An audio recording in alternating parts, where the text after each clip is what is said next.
Is Iran testing America's resolve in the Middle East? And what can the Trump administration do in response?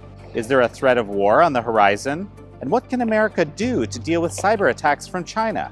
This is American Thought Leaders, and I'm Jekielek. Today we sit down with Texas Congressman Van Taylor, who is a former Marine intelligence officer and Iraq War veteran.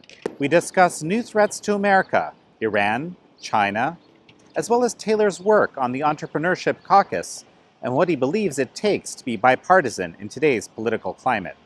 Congressman Van Taylor, wonderful to have you on American Thought Leaders. Great to be with you. Great to be with you. So you are actually in military intelligence, right? And you've also done a tour in Iraq.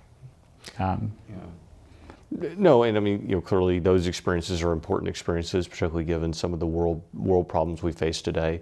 Was proud to serve in the U.S. Marine Corps, put about 10 years in, and was on active duty as a reconnaissance platoon commander and an intelligence officer for an artillery battalion, and then was in a Marine Reserve unit, and we were activated in 2003, and actually led the very first platoon into Iraq on D-Day. March 21st, 2003, into Iraq. Well, they put the reservists out front because they know we'll do a good job. And no, but was proud to serve and was very, very fortunate not only to accomplish every mission, but to bring every single man home to their families. Incredible. And so let's jump into the topic of the day, Iran. Mm-hmm. This is something that's on a lot of people's minds. The Iran deal is over, as we know, and there's actually rockets landing near the U.S. embassy in Baghdad. The Iranian regime is criticizing the U.S., saying it's not going to be bullied. Where do things stand on Iran? Sure. So Iran, for the last 30 years, has attempted to be the regional hegemon. They've tried to, take over the region, and they're doing that with military force. So in my own time, I served in Iraq in 2003. We actually watched Iranian spies infiltrating from Iran into Iraq, trying to cause riots with money and weapons, and I mean they were were responsible for the death of hundreds of Americans by providing ordnance to Shia militias. Right. They're still providing support to Shia militias in Iraq today. They're providing support to rebels in Yemen today. They are supporting the Assad regime in Syria, which has used chemical munitions against their own people today. They are supporting Hamas and Hezbollah, which are forces oriented at the destruction of Israel today. So Iran clearly is an aggressive power attempting to project its military forces by supporting lots of different terrorist and revolutionary groups around the region. And I think what you've seen here recently with Iran is they're attempting to test America's resolve. They thought maybe the Americans aren't serious about defending their allies in the area. Let's conduct some attacks. Let's go after some American forces, maybe go after some foreign forces. It appears that it is possible that they were behind attack on 4 different oil tankers, not U.S. flag tankers, but flagged by other countries. And in conducting those attacks, they're trying to see how we responded. They wanted to see, are we committed to the area? I think the Trump administration did the right thing to send substantial forces and to start making plans to put more substantial forces in the area. And I think that demonstrates America's resolve to keeping Iran's expansionist hopes in check. Do you think there's a threat of war here on the horizon? I certainly hope not. I think I'll take you back to a lesson from the 90s when Saddam Hussein actually did a buildup of forces in the early 90s and then again in 1998, where he put forces in place. It looked to us, to the Americans, as though, oh wow, he's about to invade Kuwait again, which he had successfully done in August of 1990.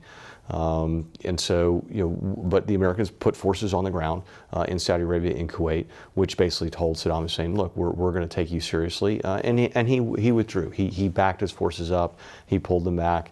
He did not end up invading Kuwait a second time. Now, he continued to do aggressive actions that would unquestionably be called acts of war against the United States for the entire period of time between the ceasefire in 1991 and the time that he was deposed in 2003. So Iran has also been talking about the fact that it's speeding up its uranium enrichment procedures. And ahead of what would have been expected under the Iran deal. Do you think this is an issue? Yeah, it's certainly disconcerting, not because there is sort of the hope that, well, gee, Iran's just getting nuclear weapons to stop the United States or someone from invading them. But I think what's more worrisome is that they've talked about using those nuclear weapons offensively, specifically against Israel, but you could also see them using that in other places, given the fact they're involved in so many places militarily, conducting fights on the ground. So having them as a nuclear power is definitely a worry. They would certainly be the least stable, most projectionist, most aggressive. They're the largest state sponsor of terror in the world. I mean, they're definitely someone to be worried about. And a state sponsor of terror in possession of nuclear weapons is of great concern, I think, to every American and every person around the world. A number of convincing analyses I've seen say Israel will never let that happen. Well, we'll see about that. I mean, it is something to be worried about and something that I certainly am concerned about. A big issue for you in Texas actually has been the issue of cybersecurity. Right. And this is actually a huge issue when it comes to the China trade war, as we're describing it. Tell me a little bit about how you see the American situation for cybersecurity. Sure. Well, stepping back just a little bit, the U.S. economy is doing incredibly well.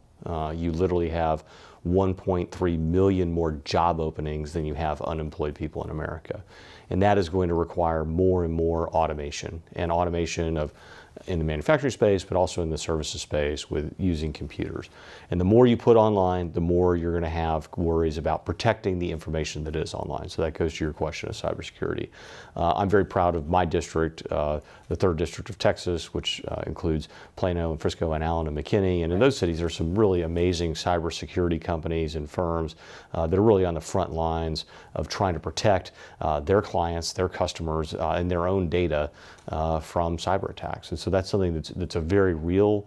There are economic damages around that, and so this is something that certainly I'm focused on, and I literally hear about every day when I talk to companies back home, because it's what they do.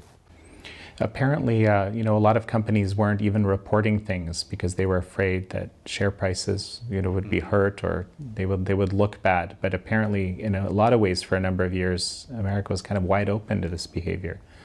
Well, I think, look, you're certainly watching a nascent. It doesn't. You think the internet is fully developed and there's everything there that's going to be there, but I think it's still emerging. I think you're still watching the capabilities of the internet be created and formulated. And I think you're going to watch again. I think you're going to see tremendous investment in automation, in processes, and I think you're going to see more effort towards cybersecurity. And we had a hearing yesterday in the Homeland Security Committee talking about how do we get more people, how do we get more staff, and one of the discussion points was, look, not everybody is a college degree cybersecurity professional. Some of these people are going to be with maybe some programming classes in high school, and they're going to go into cybersecurity. Maybe they're going to get an associate's degree and then be in cybersecurity. Maybe they're going to be a PhD and get into cybersecurity, and maybe they start at one for 2 years, and then they do the associate's degree for 2 years, and then they go back, they work for 5 years, and they get a bachelor's degree. And so you're going to see a workforce that's continuing to develop and evolve as we continue to create a strong workforce that can handle the cybersecurity requirements of tomorrow. And they're very demanding. There's no question about that. So I guess one question, based on what you know in this field, do you expect that the Chinese side would live up to the expectation that they would stop doing these attacks? And I do not have a lot of comfort that the Chinese are going to do right by us in terms of intellectual property, and so it really is up to us as Americans to protect our intellectual property against people that would steal it. And so I think that really we're going to have to build good walls. And one thing I'll say that I'm hearing from cybersecurity experts is not just are we going to be attacked, are we going to have systems go down, but how do we recover from having them go down? And so there is a second stage of that of, look, we need good defenses, but we also need a good recovery if we have something goes wrong. What about the government side, investment into these cyber warfare capability and so forth? How do you see that? Sure. Well, the United States is investing in that, and I think that's something important to do. A lot of that, is classified, but rest assured, America, we're very aware, and there's a lot of discussion, within the federal government of how do we build offensive cyber capabilities, because you need to have those in this world.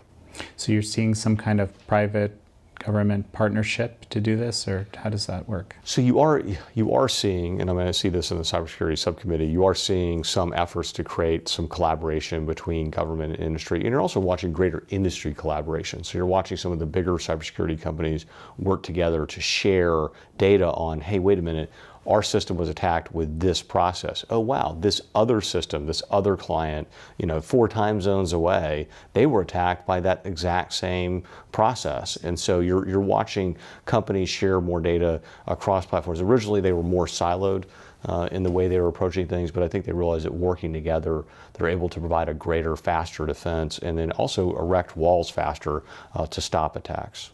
So let's switch gears a little bit here. And you've actually done some, very important work, I think, in the state legislature around, protecting students from potential predators within the schools. So I served 8 years in the Texas legislature before I came here, 4 in the Texas House and 4 in the Texas Senate. In my time in the state Senate, became aware of and concerned about sexual predators in the form of teachers. And that's a very rare group of people. Look, most teachers are absolutely terrific, but some of them do take advantage of their position and unfortunately molest the children that they're put in charge of teaching. And I worked on a bipartisan basis in the Texas legislature to end giving pensions to those teachers who molest children. And we're literally, we have teachers that we believe were actually collecting a pension while they were sitting in their jail cell, and wanted to bring an end to that. And we're actually doing research on figuring out that's going on here at the federal level as well. Well, let's shift gears one more time, and because you were actually involved in a number of different areas, and especially this new Entrepreneurship Caucus, which is a big issue. We're seeing kind of record numbers in small business optimism. How is the Entrepreneurship Caucus going to help in all this? Sure. Well, the Entrepreneurship Caucus is actually a bipartisan caucus. Joe Negussi, a Democrat from Colorado, and I are both the co-heads of that caucus. And we're looking at various legislation and talking to different job creators. Small business creates the majority of the new jobs that are created in our country, and the new technologies. There was a time when Amazon was just an idea. There was a time that that even a big company like GE started as a small company. And so all big, great companies start as smaller companies. And so you want to continue to foster those small companies and the growth in that space. And my experience in Texas was, if you keep taxes low, keep regulations light, if you keep litigation to a minimum, you will see companies prosper. You'll see them do well. And certainly at the federal level, I think there's some things that we can do here. So let's talk about this. You're gaining this reputation of someone that likes to work in a bipartisan fashion. Right. Given the inordinate focus on the Mueller investigation and then on the report, and basically the focus of the Democrats, you're Republican on this and these kinds of issues. How is it possible to be bipartisan in this kind of an environment? In my 8 years in the state legislature, I passed 81 bills into law. Everyone had bipartisan support. So I had a very strong track record of reaching across the aisle, working towards a consensus solution to a real problem, whether it was helping military voting, whether it was dealing with a tax issue, whether it was reducing regulations, whether it was carrying the governor's ethics package, protecting victims of domestic violence. Again and again, there are areas and issues that you can work on where there's bipartisan support. Now, it takes time, it takes work, it takes effort. You have to build relationships to achieve those kinds of changes. And that's certainly something when I ran for Congress, I told my voters, I'm going to work on a bipartisan basis to try to get things done. I'm a conservative, I'm a Republican, make no mistake about that. But just because you're a Republican and a conservative doesn't mean you can't support your own principles and go get things done that are going to help the American people. Well, this is a fantastic place to end, actually, a powerful message. And also, I wish you the best of success in that. Thank you. I appreciate it. Great to be with you.